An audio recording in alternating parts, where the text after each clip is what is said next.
For decades, global finance has operated like an exclusive club, and the US dollar has been the only VIP pass.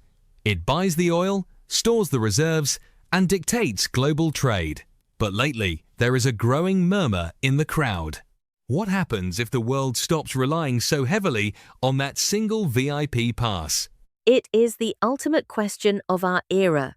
Though, let's be realistic, we aren't talking about the dollar collapsing tomorrow. That dramatic narrative is wildly overstated.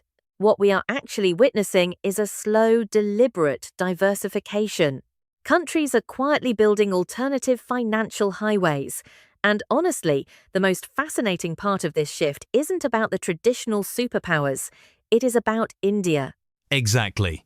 Because for India, this isn't some abstract geopolitical theory debated in a lecture hall. We are talking about concrete realities, energy security, trade settlements, and the massive push to internationalize the rupee.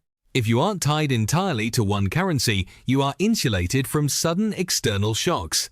It sounds like a pure win on paper, but is it really that simple? Not at all.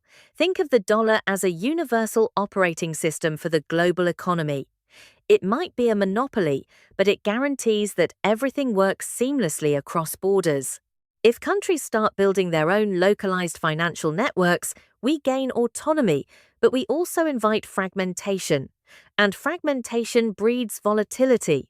India is walking a fascinating tightrope right now, balancing the desire for strategic independence against the very real risk of market chaos. That operating system metaphor is brilliant. It perfectly highlights the hidden cost of independence. You get to write your own code, but suddenly you have to translate everything to talk to your neighbors. Which brings up a deeper point. If a multipolar financial order actually takes shape, does it give India the space to become a central strategic power, or is the dollar's infrastructure simply too entrenched to overcome? Both views have serious merit. The dollar's roots run incredibly deep. But perhaps the real question isn't whether the world completely de-dollarizes. It is about how much of this diversification actually sticks and who captures the value from it. Even a modest shift in global payments could reroute massive amounts of capital over the next decade. India is uniquely positioned to be the vital bridge in that newly fragmented future. Which reveals the ultimate truth of this entire debate.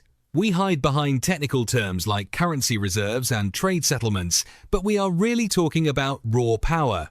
It is about sovereignty and who gets to dictate the terms of survival in a rapidly changing world. Precisely. Currency is just the scorecard. The actual game is about influence and self-determination. If the global financial architecture is being remodeled, India isn't just looking for a seat at the table anymore. It wants a hand in drawing the blueprints. And that leaves us with a profound thought to chew on. As the world slowly unplugs from a single financial matrix, will we find a more balanced global order or just a new set of masters?